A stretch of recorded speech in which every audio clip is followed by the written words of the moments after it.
Hey, girl bosses. I am so happy that you came back for another episode of Pink Radio with Prestige. We are just going to jump right into it because, listen, we have a nation that is going through a really hard time right now. And as business owners, it feels even harder to probably just start selling stuff because it just feels so inappropriate.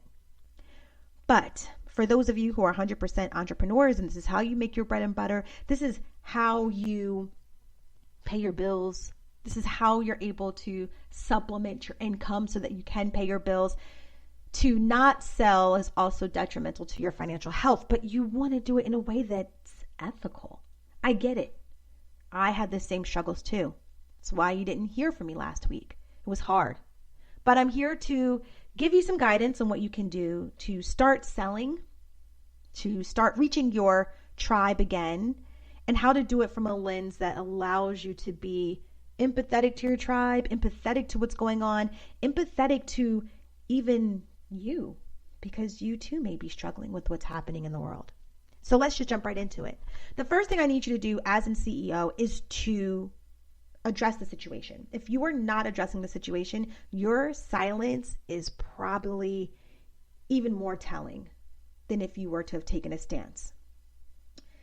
And if you don't believe me, just look at people's posts out there. People are mad when their friends are not saying something. So imagine a company that they're giving their hard-earned dollars to. Literally, I saw a post last week saying, I think I'm going to start unfollowing some of my friends because your silence is deafening. That's deep. I also saw something today that showed me that someone was actually searching for the brands that they buy from to see if they are and how they are addressing what's going on, and gave kudos to Christian Louboutin for talking about his own story of how he has dealt with oppression and racism. That made me do a double take because I didn't know that he was a Black Frenchman. I just had no clue. First of all, I didn't even know he was still living. I'm just being honest. Right? So that made me take a double take, like, oh, look at there. Okay, Christian, with your expensive behind heels. So, it was really interesting to see that. So people are looking to see how brands are reacting to this. And if you choose not to, it is deafening. So let's talk about it from an algorithm standpoint. So the way Instagram works is that when you post something, then they determine how many people they're going to release it to based off of initial reactions to your post. So they may post it, let's say, to 20 people. If they see that people are liking it, then they'll go ahead and release it to another 20 and then another 20. Maybe the magic number is 30, maybe the magic number is 40. But what you will see is that the more likes you have, the more reach you will have. If you don't believe me, for those of you who have business pages, what I want you to do is go on to a post that you have on your page. I want you to go to any post that you may have. I want you to click on or tap on View Insights. I want you to look at some of the numbers in your View Insights. So go to one of the posts that may have gotten a lot of likes. So that post, you'll notice if it had a lot of likes, then you'll notice the number of your reach would be higher than a post that had not as much likes. All right. So you'll notice that the post that has less likes will have a lower number of reach. What does that mean? That means that if you're not posting, or if you're posting irrelevant information because it's not addressing what's happening, then you're not going to be seen in people's actual timelines or on their feeds. So as they're scrolling their feeds, they're not going to see you. Now, more importantly, is if this happens over a period of time, at some point, you will just altogether be removed from their feeds. Whether Instagram kindly just allows that person's profile to unfollow you, oh, you'll be shocked. You want to talk about some Instagram conspiracy? I want to see if any of you guys have links to any articles about this, please let me know. So what you'll notice and you probably never noticed this, but I do because I really watch my following versus my follower number really closely. And it also, I do all organic follows. So therefore, I will follow people who follow those who look like me. So if you follow a brand that looks like me, I will then follow you. And then if you don't follow me back, I then will unfollow you. And I usually look for the number of unfollowers. I look at the number of followers to see like, okay, who can I go and follow now? If it's at 7,500, I know I'm at my threshold. I need to do some unfollowing. So one day I knew that I was at 7,500 and I went to go look again so that I can start unfollowing, and my number went down by 2. I posted and was like, oh, when in the IG voodoo is this? Like, when did this happened? And someone commented and was like, oh my gosh, girl, Instagram has been doing this. And that was last year that I posted that.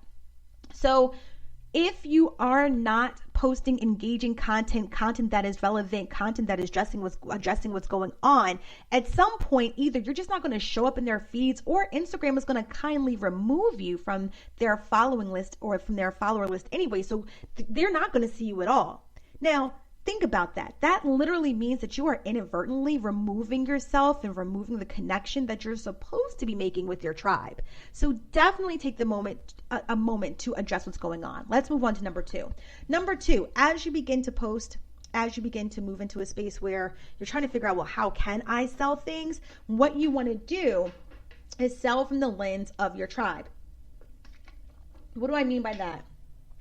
Well, maybe your tribe is really feeling broken because we were already dealing with this heaviness of COVID-19. Now we're dealing with this social injustice that's happening all across the United States. It's really bringing a magnifying glass of just proportionate amounts to the main stage of showing all of these different events that are happening, not just one singular event over years, right? So as this is happening, people are seeing images that your brains are not designed to be able to handle.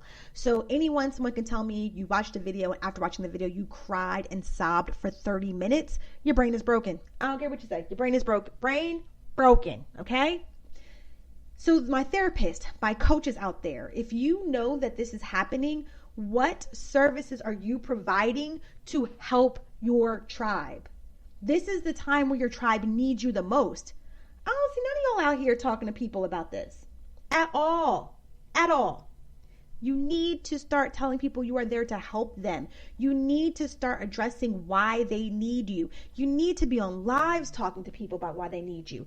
If you are spiritual, like a spiritual leader, and you do coaching, you need to be praying for people because they need prayer. You know what's so funny? People wanted to say, oh, I'm done praying. I'm ready for action. You better hope somebody's praying for you because people are losing their lives while protesting. So there needs to be some kind of interactions going on where you are helping your tribe because they are in need of you.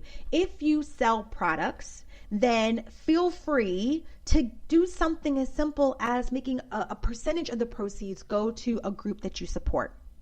This will help your tribe feel like they're taking action. I had to do that. I know the consumer behavior or the consumer psychology of my tribe. The people who are members of the Prestige Society are women who are focused on 2 very important things: taking action as well as being results oriented. So they're action oriented and results oriented. Why do I know? Because they are obsessed with making goals and slaying goals. Making goals makes you action oriented. Slaying goals makes you results oriented. So there is nothing more frustrating to a female founder who is obsessed with making goals and slaying goals, which means being action oriented and results oriented and feeling like there is no action they can take and there is no way for them to see the results of their action. That is frustrating to the point where it makes you feel like you just want to shut down. That's an issue. That's a problem, right? So what can we do to help our girl bosses? What can I do to help them feel like they're able to move forward in their growth? Well, you know what? Me saying I want to make a collection of Melanin Boss shirts. One is a Melanin Boss, the other one is a Melanin Boss Pledge. In the Melanin Boss Pledge shirt and the Melanin Boss shirts, that I created 2 Melanin Boss and then 1 Melanin Boss Pledge. So in these shirts, I want to give 10% to each month. I want to give 10% of our proceeds to an organization of my choice. This month, we're focusing on Until Freedom. So that is really important to me. At the end of June, I want to be able to show how much money we were able to raise to give through our efforts. That is important to me. And this way it allows my tribe to make a purchase and be able to do what? To buy and feel like their purchase is going to be a purchase with purpose, something that will allow them to take action and at the end of the month see results. I think that is extremely, extremely important. So that for me makes me feel good, because I was one of those girl bosses feeling like, what can I do? Because I wasn't going to go protest, because I'm a mom of 2 girls and I have to protect them. I have to be home for them. I cannot be sprayed with tear gas. I can't do it. I appreciate and I am thankful for those who are out there. I just can't. That doesn't mean I don't stand in solidarity. That doesn't mean I don't support you. It just means I cannot put myself in that kind of danger. So for that, there's other ways I wanted to help by giving money to support those groups who are doing that. Why? Because those people need water. They need access to food. They're out there all day long. They need something to help them. So let's go ahead and help where we can. So that made me feel like I was doing something with purpose, as well as then passing that off to my tribe as well. So I want you to get creative. Sit down with a pencil and paper and ask yourself, how can I sell from the lens of my tribe? Know your tribe's consumer behavior. Understand their consumer psychology. You should understand what drives your target base. If you don't, that's a problem. We'll have to address that some other day on a different episode, but you should know. And if you know, then help them. All right. Last but not least, be authentic. And being authentic does require you to be vulnerable. It will require you to be absolutely authentic in a way that may also cause you to lose your followers, because everyone may not share your beliefs. But if you're authentic, the people that you will gain, it will help you build loyal followers. It will help you in building brand loyalty, customer loyalty in a way that you haven't seen it before. And there is nothing worse than someone who plays it safe, tries to play it on both sides of the fence. Because let me tell you something, people who stand for something passionately will be able to see that, and you will lose out. I'll give you a prime example. Now, I am not a TLC person.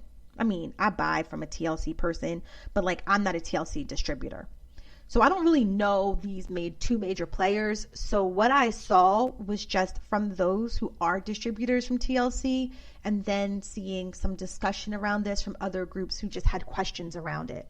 So it looks like Jack Fallon, who is the CEO of TLC, put out an email to his distributors. And in the email, which I have not seen, it seems that he basically played the All Lives Matter role. Now, the problem with that is I don't know the demographic of what TLC distributors look like, but I'm going to tell you what it seems like from my seat where I sit. It seems like we got a whole lot of Black people out here taking shots of NutriBurst, talking about some get your vitamins, okay? And then a whole nother slew of Black distributors out here telling us that we need to detox and get this snatched waist going.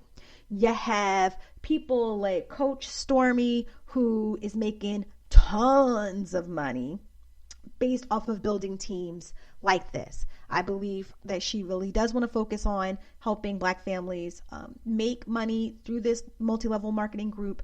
She seems to have tons of followers. I think she lost 14,000 followers though, based off of what she was sharing, I think trying to support the CEO's All Lives Matter claim, and then denouncing the whole Blackout Tuesday and things of that nature. Now, once again, I say be authentic, but it comes with a price. So the reason why, from what I saw, because she made it on the canceled list, I guess they have this new thing called canceled. So she made it on the canceled list. So on the canceled list, it basically said she lost 14,000 followers, and they showed a video that she did. In that video, she shared that she lost all this money. I think it was like $100,000 that day from blackout. And then she was like, I'm not blacking out. Forget that. I got to go hard. I feel like I can't even sleep 24 hours to make up what I lost. Okay, that's fine, right? That was her stance. That angered so many people who believed that we should have been standing in solidarity for putting the blackout sign. Even if you didn't believe in blacking out completely, you at least stood in solidarity by posting the blackout square on your social media, and then at least posting something that could help. She really could have even pivoted by saying, one of the things that we need to remember and keep in mind that systemic racism and oppression has so many different levels to it. And one of it is also the earning gap. So let's talk about how we need to build our earning gap and how I can help you do that. I mean, she could have taken that as a really great recruiting opportunity to help families build their businesses. But instead, homegirl just denounced it altogether. So there are going to be repercussions for when you are being your true authentic self. And unfortunately, it's when you're being authentic, but you're doing it in a careless way because you aren't selling or sending your authentic messages through the lens of your tribe. What do I mean by that? So let's just say that she felt like she was losing all this money based off of doing Blackout Tuesday. She could have said that and at the same time said, but for those of you who feel really passionate about this, like, my heart bleeds with you. Let's say her heart doesn't bleed with you. She feels like it's a waste of time. She could just say, I'm just going to be empathetic to the fact that you guys feel so strongly about Blackout Tuesday. Because let's just go on real quick and see how many followers this has, because I'm really interested in knowing. Now I'm interested. See, this is what happens when y'all get me all wanting to know what's really going on. Let me see. I think her name is Coach Stormy. Yep, she got a blue tick by her name and everything. So homegirl has 710,000 followers and she lost 14K. Okay. But here's the thing. You lost 14,000. So you went from 724,000 followers to 710,000 followers. I don't think that's enough to hurt your pocket, sis. But that's what happens sometimes when you are authentic. So authenticity does come with an up and a downside. Jack Fallon, that's the CEO of the TLC brand. He came out with a second message. I think he came out with a second message because, not for nothing, but Black consumerism has always been high, okay?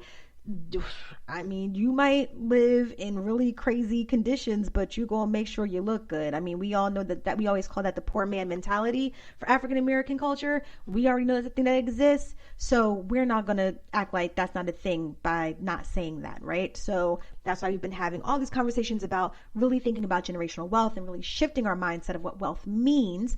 So that's not a surprise to us, right? That Black consumerism is high. When you think about what we buy as far as apparel, shoes, bags, all of that. So I think that he felt some hurt in his pockets, maybe saw a decline. Maybe some distributors decided they didn't want to be a distributor anymore. Maybe some people who were purchasing decided they no longer wanted to purchase. And this is from a company where so many people were buying detox tea that it was on back order. So when you see a decline in that much, of course, you're going to have to put out a second message. The problem is no one felt that the message was authentic, and they felt like it was something he had to do as damage control. So I will say that authenticity does come with pros and cons. You have to be authentic because being phony will definitely be something that people can see. They can see the smoke screen, but you also want to make sure that in your authenticity, you are taking into consideration, once again, who your targeted audience is. And if you do not know, I'm going to take you back. Take a look at some of the demographics that show up in your Instagram site.